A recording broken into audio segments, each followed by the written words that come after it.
Welcome to the Coach Bryan Moore Show. I'm Margaret Ann Prater alongside Coach Bryan Moore, and this is a weekly broadcast that will air on YouTube, the NFHS Network, and Facebook. So we'd ask you to tune in, and also every Friday night, please tune in to the NFHS Network to listen to our guys and the live broadcast. Before we begin, I want to thank our sponsors, of course, Eddie Pruitt Ford, Marmac Commercial Real Estate, the Agency on Main, Life Church, Quorum's Building and Farm Center, and Peck Funeral Home. Okay, Coach, this was a tough one.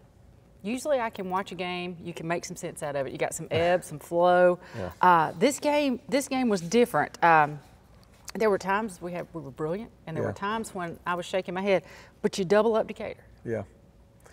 Yeah, I mean, there were positives and negatives, obviously. I thought we played our worst game Friday. You know, with that all being said, we don't need to take for granted the fact that, you know, we've won, 3 rivalry games in a 4-week span. That's been tough to do. And I think we're a little emotionally spent. You know, we talked about it last week about getting back up, ready to play, and I think we did. I mean, it wasn't that we didn't play hard, we just didn't play great. And we had some self-inflicted things that we haven't done all year. I think we had 10 penalties, and the whole year leading to that point we had 5. So, you know, we've got to be better, and our kids understand that, and they knew that we didn't have a great week of prep last week. Decatur had something to do with how we played too, because I said to everybody that would listen that they were, vastly improved, and they were, and have some really good players and some guys we had a hard time blocking, and so they made a game of it for sure, and they rallied there at the end. But I was pleased to see us finish the way we did too. Well, that's what my second question was. The term trap game. That's what this game had written all over it. It did, which is crazy because, it's Decatur. And, right. And you look at historically, that game has not gone well for us. So, but our kids and our community needs to understand that they've not known anything but beating Decatur, basically. Right. And those kids have now won 4 straight. And so it's different when you try to convince them. And they came in with an 0-3 record. And so it was hard to convince our guys, But again, we did what we had to do. But like I said, it wasn't as sharp as we've been. Well, and that's my last, hopefully not so nice question was the penalties. Those flags were flying. Bad. It seemed like everywhere. So can you elaborate on that? Yeah, some we did, some we didn't. And I think I've addressed those issues. I felt like it was not chippy, because I didn't think any of them were malicious or anything like that. But we've got to play it cleaner. And we addressed those on Sunday, and it was a long Sunday afternoon for those guys that had penalties and stuff. We're not going to do that. We're definitely not going to have after the whistle penalties. We've talked about that, and I've bragged on the kids because they've been so good. But they let the emotions get to them a little bit, and we've gotten that corrected, and we've got a football team that'll fix it. But again, all 3 of the scoring drives for Decatur were helped by a penalty, with a 15-yarder, and put them in the fringe right there outside the red zone. And then Decatur did a good job of finishing those drives. And you looked at the game, and it was 27-7 after Bull's interception. All right. And you felt like, okay, let's finish. And then, we have a big penalty that puts them in the red zone. They score. We go 3 and out. They score again, and then here we go. And then we got into a 3rd down. And then Jack Smith made the huge play. Right. And so, but our kids are stepping up, both in the Coleman game and Decatur game. They finished the 4th quarter like they needed to. So whereas, most games we've been able to cruise and build a big lead, this one got real tight, but then we pushed it back out. So I was really proud of them for that. Well, and let's talk about the quarterback play. JT, we know he's a good player, but there were times, his play was kind of indicative of the game. I looked, and it seemed like he was kind of off. Yeah. And then I looked at his stats, and the guy still passed for 222 yards. Right. He did have his first pick, but the defense we played was good. Yeah. So what did you ascertain from quarterback play? Well, he got hit a good bit, and he hadn't been hit all year. And Coach Adcock and I talked a good bit Saturday, and that was kind of their plan. I have a really good relationship with him, and it's nice to be able to go back and forth about what you were thinking and that sort of thing. And they wanted to hit him, and because they didn't feel like they could sit back and let him pick them apart like he had done to Coleman and Austin, and where they didn't blitz us and got no pressure. I think up until Friday night, he had been knocked down 1 time on the year. That's pretty impressive. Oh, yeah. In 3 games, and us throwing it 20-plus times in a game. And so he got hit on play 1, got sacked on play 1, had 2 sacks on drive 1. We didn't give up any more sacks, so I'm glad we stopped the bleeding a little bit there. But he did get hit. And but he's tough. And it was new, and he hadn't been hit since last fall, so he didn't go through spring because he was in baseball. So that was different, but he settled back in and finished really strong. I thought the touchdown at the end to Eli was big for him, you know, because he got pressured and made a good throw. He had, I think, 2 fourth-down conversions that he hit Isaiah on, both of which he got hit on. And so, again, you know, he's going to have to do that. That's part of his – you know, if he wants to play college football, which he is definitely a college player, you know, he's going to take some shots, and he's got to be tough enough to stand there, and JT is. But yeah, I was like you. I looked at the game and I thought, man, he just wasn't himself. But then I looked at the numbers and they were right there again, 70+% completion. Just had the pick, and he'll learn from that. That was he didn't see the guy. The guy kind of peeled on a screen, and we didn't see him. He was kind of tucked into the line of scrimmage and peeled out right in front of it, which was just a mistake. We got to get a visual on screens. That's kind of our coaching point on that. But he'll be better, and he'll grow from it. Oh, that's awesome. And that's what you want him to do, of course. Decatur's defense, you know, I'm going to brag on them again. They showed up with a running game. But you know, it seemed like they kind of had contained us a little bit. Then I look at the numbers again. 178 yards on the ground. You got 4 different guys doing it. Right. But now you look and they averaged 4.1 yards. We have been averaging significantly more than that. So, you know, they were pretty good. But, you know, I was at the game. It was touch and go. Right. Well, and you know, I felt the same way. I think yards per carry were not good enough. They had a lot to do with that 56 in there. We talked about him all week, and like I mentioned, talking to Coach Adcock, I was just really happy that kid's a senior. I mean, he is a really good football player, and I think a 4-year starter on the defensive line. He started as a freshman for them, so that kind of tells you what kind of player he is. I bet he had 25+ tackles. I don't know how many he had, but he was in on every play. They created some negative plays too. What hurts that number, yards per carry number, is those negative plays, and they had some. And we gave up the 2 sacks, which go into yards per carry too. So we struggled a little bit there, but it was good to have Rye back. I think Rye will be fine this week. He was a little gimped up. That ankle's still bothering him, but he was good early. He had a 21-yard run, an explosive run. Armadio scored 2 more touchdowns. He's been really good. JT had some big carries. Even with the 2 sacks, I think he ran it for over 40 yards and a good number as far as yards per carry. And you know, after we faked the field goal, or however you said it, drew him off sides, we were going to go to JT right there, and he's 200+ pounds, and banged it in there to kind of finish the game. So, you know, there was some adversity in the game, but I thought we came through it and kept fighting, and our toughness showed up. Okay, now I've got good stuff. Okay. Zay Fletcher was our go-to guy. He had 100 yards on 11 catches. But then Jack Smith and that 50-yard reception. You know, you're talking about your backup quarterback here. You're using him as an athlete. This is a trend. I mean, this is what you kind of did last year. Right. So you want to talk about that play? Yeah, we needed to get Jack involved more. And, you know, he had a big catch against Coleman where he made a big first down down our sideline on drive 1. But we ran a little split flow deal and flipped it to him in the flats, and Jack is very tough to tackle. He's gotten really big. You know, lately he's 6'2 plus and almost 200 pounds, and so he was hard to contain out there, and ran it and got it in plus territory and gave us a chance to kick the field goal if needed, and put us in positive territory. I thought that was no doubt the play of the game. 27-21. He gets a 50-yard play in their red zone. I thought that was huge. I thought his leadership and positive emotion were really big in the huddle, specifically when we were talking about the fake field goal. And I thought he was really good. And I talked to him Sunday about it in front of the team. I said, man, you know, not many kids would sit back and be the backup quarterback and still bring the positive energy that you bring every day. And that's going to propel you to great success in your life. That's how you carry yourself, you know. And he's a winner, no doubt. And I just thought that he was maybe the difference in the game. That was the play that I wanted to focus on, that I remembered. But there's another play, and I have him in my sports marketing class, and he was kind of the hero, Reed Ellis, the 2-point conversion. How long have y'all had that drawn up? Well, we ran it all year last year and never called it in a game. You know, those are just moments that dictate that play, you know, and it's sort of a feel thing. And, you know, after JT scored, you know, I thought about kicking the PAT and making, if they were to score 2 touchdowns, making them make both PATs. But their kicker's really good, so I thought he's pretty much going to knock that through. So let's go ahead and go for 2 and see if we can get it. And we've got a left hash 2-point play and a right hash play, and that was the one that we felt really good about. Now the problem was, and I want to talk about Jack a second here too. So with Armadio being out at that part of the game, he's the back in that situation. Rye is the back in that situation. And so I've got Sage Smothers over, and there's a shift and a motion in it, and then an assignment. So like teaching that within a 30-second period is pretty tough to do. And Jack said, Coach, I've done it at practice, let me do it. And then went out and executed it. And that's kind of guy awesome. He is. And but Reed, that was really fun. You know, we've had Reed on the jugs machine and like catching some because he's played tight end. And we've had that play rigged up for, again, a year. And we said. hit him as a tackle, flipped a guy over, and then released him, and he was wide open. When I saw the safety go with our motion, I knew he'd be open. But and JT didn't throw it real hard. You know, JT put some air under it, and then Reed caught it and then held it like a watermelon like this. I said, Reed, would you please cover up the point like we teach? Anyway, but it was a lot of fun, and I'm proud of Reed. Reed's come a long way, and that was a big moment. Well, and you could tell it just, the team just loved it. It was loved awesome. it. It was great. Still trying to get those rushing yards up so I can get the offensive line in here as a player of the game. But how would you grade them against Decatur? You know, they fought. You know, they struggled with 56, all of us. We put 4 different linemen on him in the game from ways that we blocked him.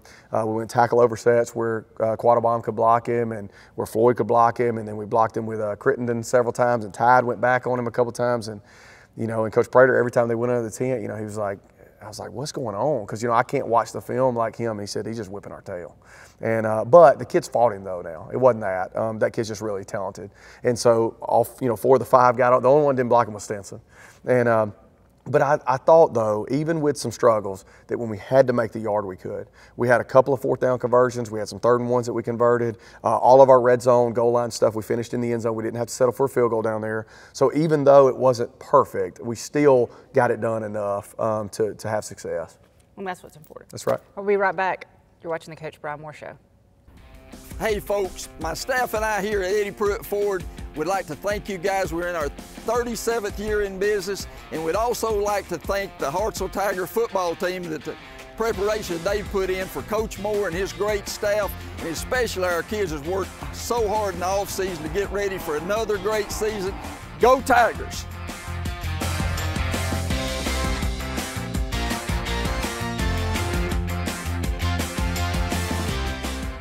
I'm Ray Lampe, Dr. Barbecue, and I'm here to tell you about the Big Green Egg, the ultimate cooking experience. The versatility of the Big Green Egg is unmatched. It delivers big results as a grill, a smoker, and even an outdoor oven. Grill burgers, kebabs, steaks at 800 degrees, slow smoke a perfect slab of ribs, and even bake a crispy pizza. When the doctor cooks, I demand the best, and that's why I cook on the Big Green Egg, the ultimate cooking experience. There he is.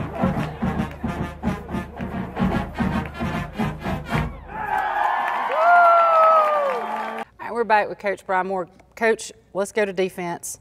I want to talk about them a little bit more this week because they really, they showed up against Decatur. 4 interceptions. That's all I got to say.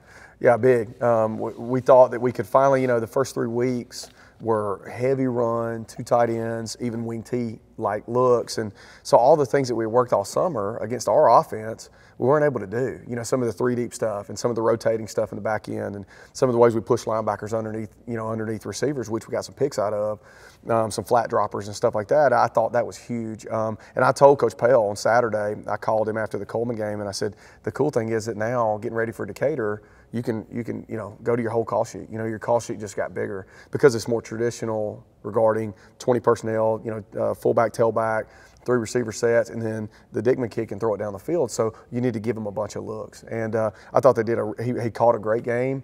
I think Jake England, Jake Haynes, Bull had one, and then Peyton Steele had one. And Bulls obviously went back for a touchdown, which was huge. But that was big. I don't know that I've ever been part of 4 interceptions. That's a lot in a game. And again, we got our hands on another one. Walker picked one they blew dead there at on a slant. He jumped in front of the slant. I thought Coach Cole did a great job on the back end getting them ready to play. There were some real tendency things that we felt good about that our kids jumped. I mean, the one that Bull picked, he knew it was coming and jumped in front of it. And that, to me, is huge as far as our prep. Right. The Havoc rate we talked about last week. We were having a year here. Anyway, 33% Havoc rate, 7 passes broken up, 4 quarterback hurries, 4 interceptions, 3 tackles for a loss. I had to read all that because that was that much. 19 of 54 of Decatur's plays resulted in no gain or a loss. That's huge. That's incredible. Well, and we thought we could create some. And our defense is structured and set up to do that, to bring pressures and to give a lot of different looks on the back end. It has been that since Coach Peck was here. That's kind of how they built it, to be attacking and create this havoc. I don't know if they called it that then, but just to be able to create negative plays and to get people behind the chains where you can get them in more predictable downs. And, when you play Coleman and Austin, those guys are going to stay in 2nd and 6 instead of 2nd and 11. And I thought against Decatur, we really did a good job of bringing different pressures. And, like I said, Coach and I talked about it. And he said, y'all did more. Well, it's because of the scheme. You know, it's because we felt more comfortable with that because they're more structured like our offense that we're used to playing every day, you know, in practice. And so I thought it was really fun to get into some of those calls and send those exotic pressures. That was a lot of fun to see. Well, you know, hey, they made it a little bit easier to prepare. Let's talk about your linebackers. Mookie and Isaac Osteen combined for 25 tackles. Yep. And that's a lot. They're the dudes, you know. I mean, Isaac has been, we haven't talked as much about Isaac this year as we did last year. Isaac is a better version of himself from last year. You know, he has had a little shoulder deal that he's had to nurse a little bit, and that's been a nagging thing for 2 years with him. But he's so physical. You know, those guys that are really fit, Mookie's the same way with shoulders and, you know, bicep issues and stuff. It's just because they tackle so hard. You know, at some point that the body's going to, you know, feel that a little bit. And but those kids are warriors and leaders, and they're, you know, they were the strength of our football team. We knew that coming back, specifically our defense, and they've done a great job. They've been there, been locked in, been great leaders. That's probably the area for them this year that they've grown the most is the leadership piece. You know, not having Tevin and EJ and Kelvin and those guys out there. You know, those guys are now, it's Mookie and Isaac's team, you know, and they're stepping up and doing a great job.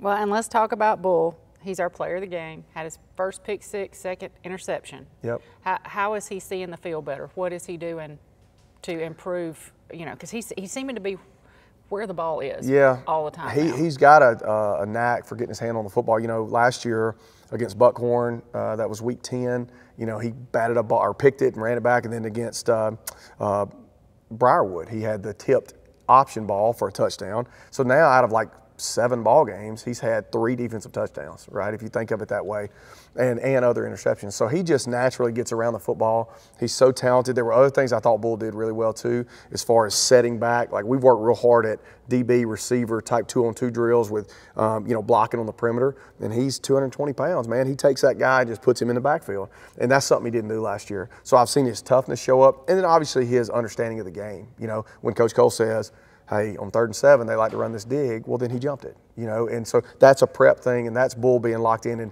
last year he's just out there playing, you know, just being a ball player and running around, not knowing much. This year he understands the game so much better. All right, thank you. We'll be right back after a break. You're watching the Coach Bryan Moore Show.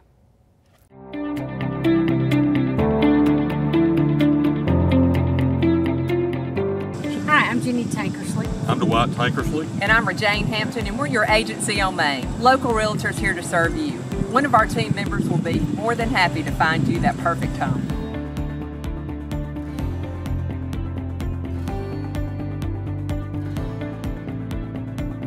Go Tigers!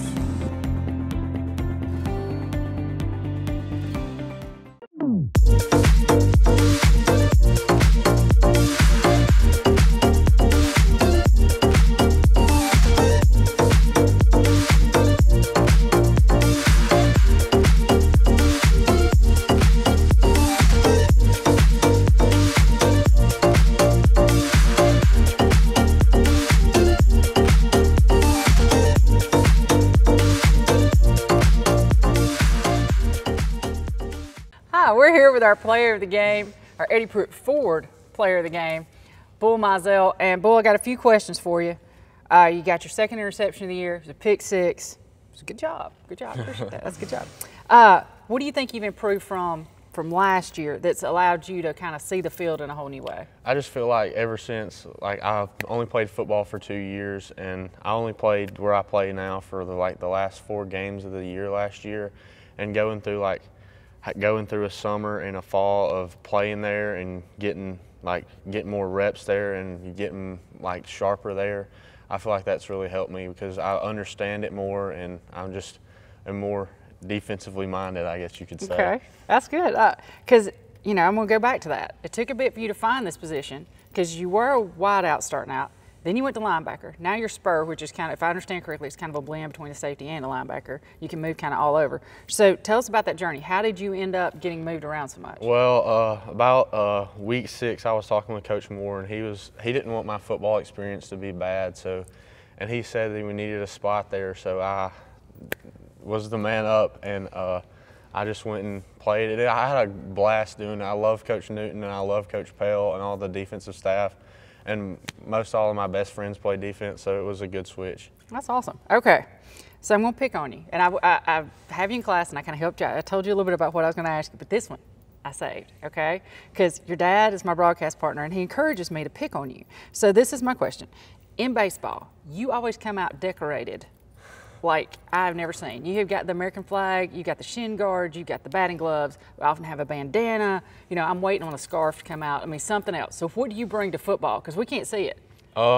Where's the American flag? I always wear a headband. The other day I had a Superman headband on, and whenever we're on the road, I always wear the white Alabama one because it matches the uniform. And always have to have an arm sleeve on. It's a necessity. It's not an accessory. It's a necessity. That's awesome. That was a good question. All right, what's your favorite part of practice? I asked that to everyone. Probably the 2-on-2 drills because it's kind of gets us going, sets the tone of practice, and just a good start to the day. That's awesome. All right, got 2 more questions for you. What do you plan on doing after high school? What do you want to be? I want to have a business degree from Alabama, of course. And then do what? I want to either sell or either keep doing real estate like what my dad does, or also run my own business. Awesome. Okay.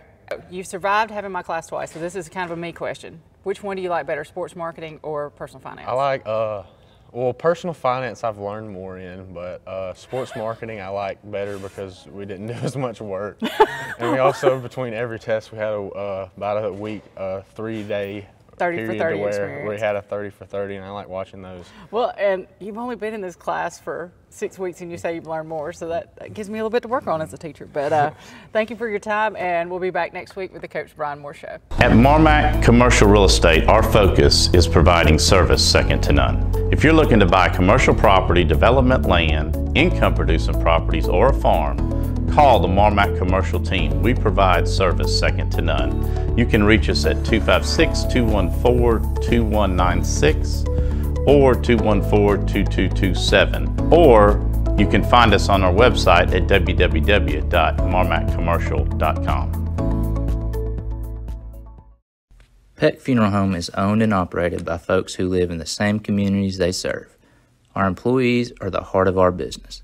The funeral home proudly employs over 30 local individuals. Currently, the funeral home is managed by Jeff Halbrooks, who has held that position for over 20 years. Our goal is simple and has remained the same now since 1929.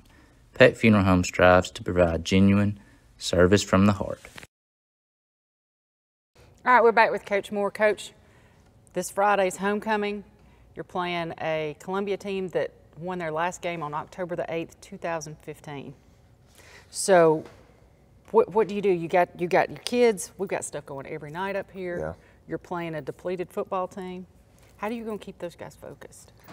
Well, you know, it's so cliche now, but it's got to be about us. I mean, you know, Coach Wells in Columbia, you know, they last year, I showed them the film this morning actually, and they had 3 possessions in a row with us on offense that we got a field goal out of 3 possessions. And we had a ball that hit the ground, we failed to score inside the red zone, and then we had to settle for a field goal after a negative play. So when I turned that on, I said, look guys, you know, if you don't show up, you know, it'll look like this, and it'll be sloppy, and ultimately every week you've got to progress and grow. And if you're sloppy in a week, it's not going to happen. And, you know, we've got to really focus on ourselves and get better. We've got to have a hard-nosed practice today and tomorrow to prepare. And I think we will. I think we've got a veteran team that understands that, you know, any slip-up, whether that's this week or not practicing well this week and maybe still winning, or, you know, having an issue in practice that we didn't really grow from, that right there eventually cost you. And so, because this whole, like last year, I talked with Coach Glasscock recently about this very thing, and, you know, last year we got so much better through the year, and we progressed so much. We won 6 of our last 7 games, you know, and we've got to do that now. And it's hard to sometimes when you're off to a good start. You know, right. They're teenagers, man, and they don't see it like you see it. They just know that we're 4-0 and, you know, everything's gone well and we won rivalry games and all that stuff. But if we don't progress and keep our nose down, then if it's not this week, it'll happen at some point that it'll cost us all everything we want. And, you know, I think that's what the message and the distractions, man. Homecoming is a great thing for the community, for the girls, for the band, for everybody, but it's not really for us. You know, we're going to celebrate those things, and I know there's a bunch of guys that want to come back for homecoming, you know, and see our team now, but we've still got to focus on playing a football game and winning against a team that I guarantee you when Columbia comes over here, they're not going to just get over here and think, well, we're about to lose by 50 points. You know, those are teenage kids too, and they want to win, and they're going to come over here to play to win. And we better show up and match that level, because, again, they would like nothing more than to break that streak and to beat us at homecoming. Absolutely. Other than winning the game, what are your goals this week? Obviously health, as always. You know, we've got some guys, again, you know, when we played a month like we just played, it's been a grind. And I also want us to make sure that we're remaining fresh. Like, I think there's something to be said about wanting to be here. You know, I told the kids this morning at Character Ed, I can remember a team that I was kind of ready for it to be over. I mean, just to be honest with you, you know, we weren't very good. Week 10 rolled around, and I was like, man, this could, you know, I'd rather, let's go and kind of be out of football practice right here. And then I can remember teams where I thought, I wish it would never end. You know, I wish that I could be with these guys forever, you know, and that's what I want for us. I want us to continue to be locked in and focused and understand the mission, and then spread that mission to the rest of the team. And I think our kids are going to do that. Again, with a veteran team and the leadership we have, I think we'll be locked in. Well, and, you know, Hartselle's a tight-knit community, so you get to hear lots of things and what the community's thinking. I'm going to ask the question everybody's thinking: will Columbia show up? I hope so. As of right now, they're coming, and you know, I hope they'll be here, and I hope they avoid. You know, they're a very small team, very few guys out, and so I hope that they can avoid any type of COVID or anything like that. And I hope we can too. But we need this game. You know, our community needs the game, and so we've done everything we can to double check and accommodate them. You know, and that sort of thing. So I hope they're able to come. All right, now all we have left is our Eddie Pruitt Ford fan question of the week. And this is an unusual question because it doesn't have to deal with actual gameplay. But during the game, the official kept whipping out a notepad and taking notes. Have you ever been a part of that? And just what was he up to? Well, I got to say, I was pretty confused on many things that were going on within that game. But, you know, the notepad deal is, I think if you get a personal foul, they write down your number, you know, and you get two unsportsmanlike. I don't know, because I've never had a kid kicked out before. But anyway, or at least for 2 unsportsmanlikes or whatever. But, yeah, I mean, that is all recording penalties and stuff, but there was a lot of writing going on. A lot of writing. And like I said, our kids were the victims of that a little bit, you know, on Sunday. They're the one, I guess I shouldn't call them the victim, they did it. But anyway, you know, we dealt with some of those things. And ultimately, you know, we've got to be cleaner, though, because, again, like I mentioned, 3 of those touchdowns came from our own self-inflicted wounds. You know, now again, that doesn't take anything away from them. They finished those drives and scored in the red zone like they were supposed to. But the ball was typically at midfield, and we gave them down to the 30-yard line, 25-yard line off of a penalty, and we just can't do that. You know, the line when you're good, you know, and you want to win playoff games and you have a chance to win a region championship is so thin in those games. There's going to be a 21-20 night, or, you know, a 28-21 night. It's going to happen at some point in this season. All these games are not going to be, we're not going to win every game by 21 points. You know, at some point we're going to play a tight football game, and we can't hurt ourselves in that moment and give them anything, because the teams that we play on our schedule are too good to give them, including Decatur, those extra, you know, those extra yards to get them into our red zone, especially with like kickers that we play and stuff like that. This is a high level of football. Those dudes get inside the 30, they got a chance to make a field goal, and that field goal can get you beat. You know, and so there's a lot of little things that we got to continue to clean up. But again, I think our kids understand that. I know they do after Sunday. You know, they understand that if we keep doing this, then, you know, it's eventually going to cost us. And so we're going to harp on that and hopefully put our best foot forward Friday. All right. Thanks so much, Coach. Thank you for your time. We'll be back after a word from our sponsors. You're watching the Coach Bryan Moore Show. This week in Hartselle High Athletics, on September 16th, that's going to be on Thursday, volleyball's headed to Decatur. HJHS volleyball is going to Lawrence County. 7th and 8th grade football, well, they're going to Muscle Shoals, and it's going to be homecoming fun night, so look forward to that. Friday, September 17th is, of course, homecoming, when we're going to host Columbia at J.P. Cain Stadium. Saturday, September 18th, that's also Depot Days. I'm going to give a shout out for the Chamber of Commerce, but HJHS is also hosting a volleyball tournament. Monday, September 20th, JV football's loading up a bus and headed to Hoover to take on the Bucks. And on Tuesday, September 21st, HJHS volleyball is going to travel to Brewer. Volleyball varsity and JV will travel to Muscle Shoals to face Muscle Shoals and Florence. And that's this week in Hartselle High Athletics. Is that all right? Yep. All right.